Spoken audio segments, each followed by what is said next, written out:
invité avec Catherine Marchal et nous sommes toujours avec Olivier Pouls et Héloïse Goua. Appelez-moi Olivia, pourquoi pas. Olivia, c'est bien aussi. Et c'est le moment de votre portrait sonore. Est-ce que vous savez ce que c'est le portrait sonore? Oui, j'ai écouté l'émission. D'accord. Donc, c'est pas une totale découverte pour vous. Ce sont donc des petits extraits qui devraient vous rappeler de grands moments de votre vie. On commence par le premier extrait. Je suis sûr que ça va vous rappeler quelque chose. C'est un mec qui est dans une rivière, il crie « Help! Help !» Et un mec qui passe, il dit au lieu d'apprendre l'anglais, il veut mieux l'apprendre à nager, lui.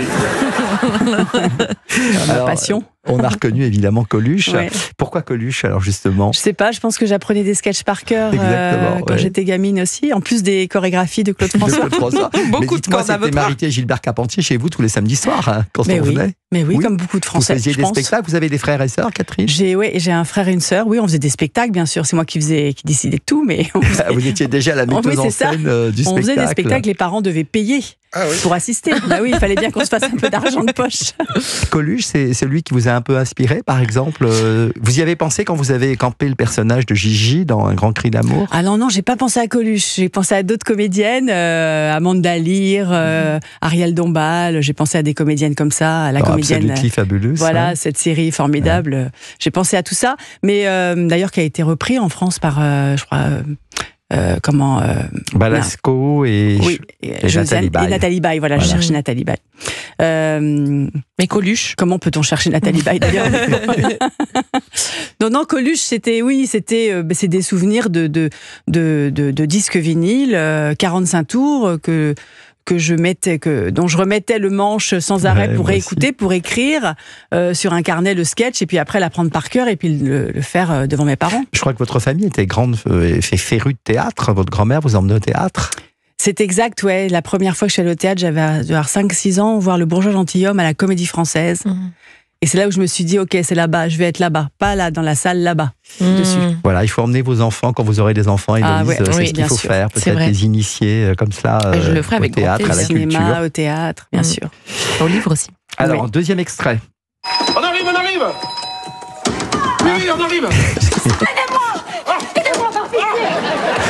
Vous avez mis un petit peu de temps avant de réaliser. Non, mais j'ai reconnu la voix de Framboisier. C'est ça, c'est Framboisier qu'on entend.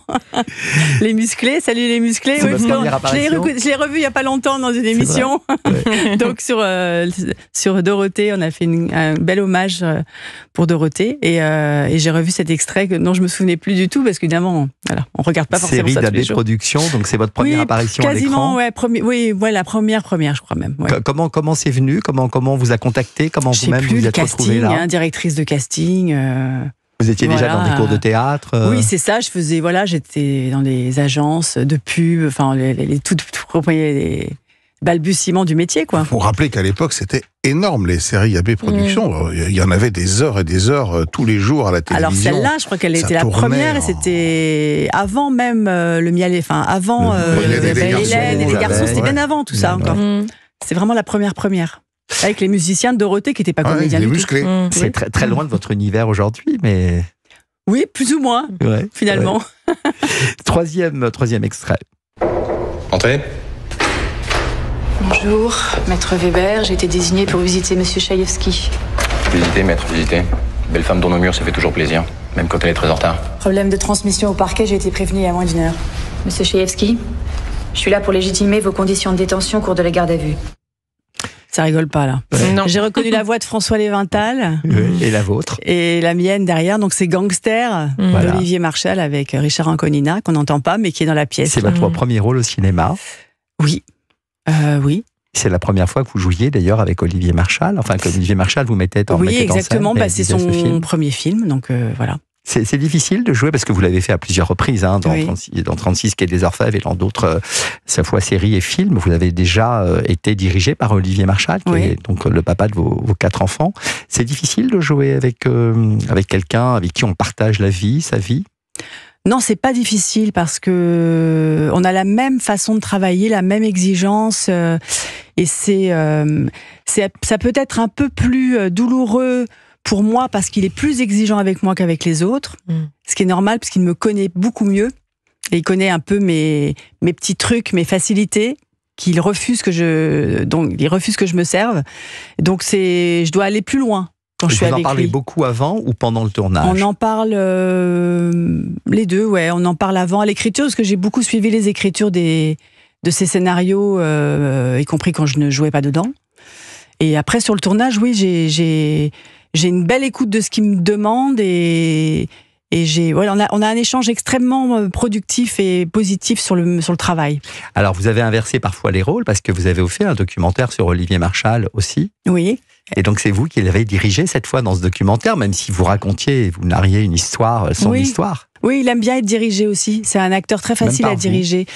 Surtout par moi. Je pense je pense qu'il a. Si on a l'occasion un jour, je pense que je mettrai en scène une pièce. C'est ce que j'allais vous poser. Peut-être un seul en scène. On avait ce désir-là. On a quelques textes sous la main pour le faire. Et c'est Olivier qui sera donc le seul en scène. Oui, c'est lui qui serait sur scène, oui. Oui. Je pense que ça serait facile, en fait. Qu'est-ce qui vous arrête de le faire aujourd'hui? Le temps. Son planning et le mien. En tout cas, c'est un projet délicieux. On reste ensemble jusqu'à 11h avec le